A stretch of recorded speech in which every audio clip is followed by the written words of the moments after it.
There comes a point in one's hobby journey, particularly if that hobby is fueled by purchases, where it just doesn't really bring much joy anymore. Where engaging feels more like a chore, and maybe you chalk it off as a temporary thing, but you know in the back of your mind that it's dead. That's sort of where I'm at with the keyboard hobby. I've not really bought anything notable in the last year or more, and other than a 40% that my friend designed, all of my outstanding group buys have been delivered. If you exclude the Scarlet Bandana, of course. Through this transitional period, I've identified many keyboards that are of very little value to me, whether they not meet some preference, have some technical issue, or are just unremarkable. Some of those I've built up and gifted to my brother who daily drives a Bella. Some others I've deemed unsellable, and I've started an ongoing list on jymvideos.com, which is a simple Google Sites blog that you can check out. But most of those I've sold, notably at fairly large losses. So in the last 3 years, I've sold 37 keyboards, and those are just the ones I bothered keeping track of in my spreadsheet. So after all that, what's left, and why are they still here?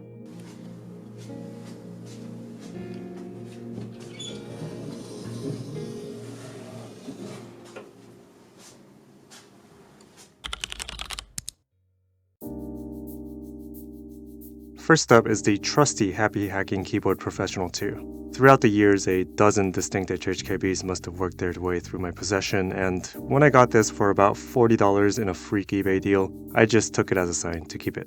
I thought as a reviewer, it's probably beneficial to keep stock Topra around for reference. Well, nobody cares about Topra anymore, so there's that. I also have a HHKB Pro Classic, which is my daily driver at work. That's right, after all of these years and thousands of dollars on custom keyboards, I use the stinky HHKB the most. I have my reasons, but I'll get into that in a different video. Next up is the win-keyless B.Face X2. This is actually the longest surviving member of the collection, dating back to at least mid-2018. It's built with Mod H tactile switches lubed with Tech Keys Thin. If you haven't been around for a while, that probably sounds like a bunch of nonsense, but it was kinda lit at the time. The mod switches are kinda like Zelio's V1 with a medium-sized bump, and Tech Keys Thin is a loop from Tech Keys, which is still operational, but they no longer sell it. I never really used this, but I rated it so highly when I did that I feel like I should hold on to it, especially since it doesn't have much monetary value. Next is the KBD Fans KBD8X Mark II. When I bought these, I had grand plans to do a whole ton of A-B comparison tests ranging from half versus full plates, alu versus poly plates, alu versus poly cases, mixing case materials, so on and so forth. I ended up doing exactly one of those, and even that was exhausting. It was personally enriching to do direct comparisons of feel between the plates, but the topic of sound is just so uninteresting to me that I just quit. Most likely this will be sold or given away to a friend in the future. This one is a relatively new addition that I had high hopes for. The board source Lulu is a split ergo that's notably got an aluminum case.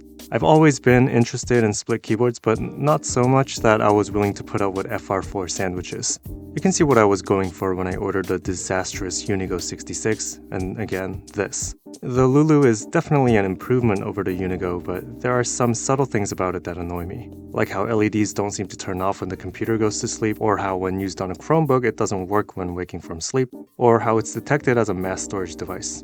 I'm also annoyed with the fact that they forced a half-baked key mapping tool that was mostly broken at the time of delivery. Actually, I've got some beef with PEG, but that's for another time. I made a concerted effort to daily drive this, but all of the firmware issues made me quit.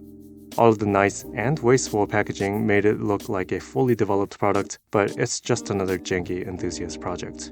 It's unclear whether I'll ever revisit this. Next is the Basic I/O Instruments G60.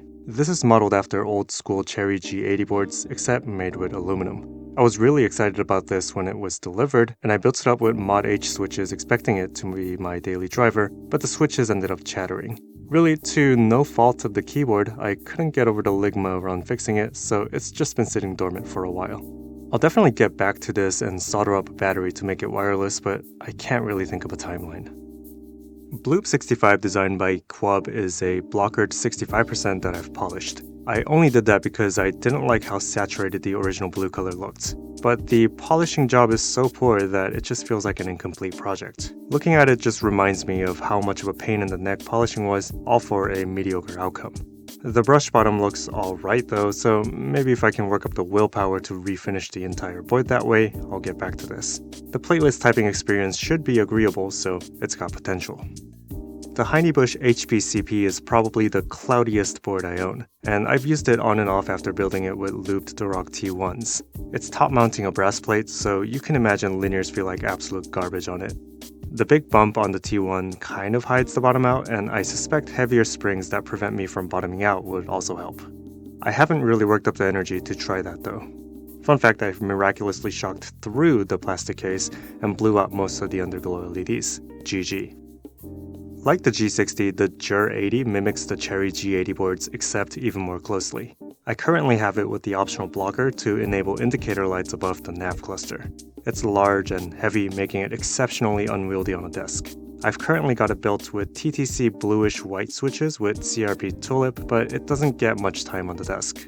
This will probably continue to remain in my collection due to how unique it is, but will also probably continue to not get much use. Next is the Rama M65A. This was one of the first customs to sort of kickstart the hobby outside of Korea. There was a lot of drama associated with it, but at the end of the day, it's pretty unique and is what the entire Rama brand is built on. It's got some interesting quirks that give away its age, but I don't think I could ever get rid of this. This was originally one of the limited edition lunar red units, but I had it Cerakoted black after I couldn't really find anything that worked with that particular shade of red. It's built with looped KL Pro purples, and I think about using it from time to time. K from Mono K is a HHKB style board designed by Piso Romi. I bought this because, above all else, it looked really neat, but actually having it in hand, I'm just not liking the thick chin that takes after the HHKB HG. That combined with the kind of sus mounting and unremarkable typing experience, I'm probably going to get rid of it. I really gave the LZ Physix an earful when I heard a revision was going to be run. I've never used another LZ board before, but I really had higher expectations for a custom with a K. At the end of the day, it's just another jank enthusiast project. I tried to sell this, lowering my price periodically, but I've had to price this so much lower than what I paid that I was feeling some major sunk cost fallacy. Since the board is so undesirable, I don't think I could recoup as much as I want, and for that reason, I'll be reluctantly keeping it. The following are a couple keyboards from my friend XYZ. Due to a conflict of interest, I won't ever review these, but I'll be keeping these around both for sentimental value and also because I like typing on them. I have two of the TKLs. This one with the black top and red bottom is built with a mix of Gateron inks and Duroc L2s. The plateless top mount is pretty good at giving me those vibrations I like so much. There are quite a few mounting points, so the effect is not as pronounced as you might expect, but still cool. This other one has a blue top and an all-brass bottom. This weighs an absurd amount that surprises me anytime I need to move it. It's actually built with Alps SKCL whites, which have the best kind of crisp click that's somewhere between Click Jacket and Click Bar MX style switches. This shiny one is the XYZ 60, which is an adaptation of the Baket Neko. It's a gasket mount to 60% with a daughter board where the main assembly is held in solely by gasket pressure against the walls. This one is built with Duroc L2 switches. Having squishy materials generally reduces vibrations, and it's the case here. Still a generally enjoyable experience, and I like holding the nice little board in my hands. The last one is the Quartermaster, which is a plateless top mount 60% with just 4 mounting points. The reduced mounting points are further apart from each other, allowing for a whole lot of vibrations everywhere. Now that's what I call good vibes. So at around 20 keyboards, I still have more keyboards than most people, but most of the ones I don't care about are now gone, and I feel lighter for it. The collection will probably continue to shrink over time, but the ones that remain will become even more personal to me.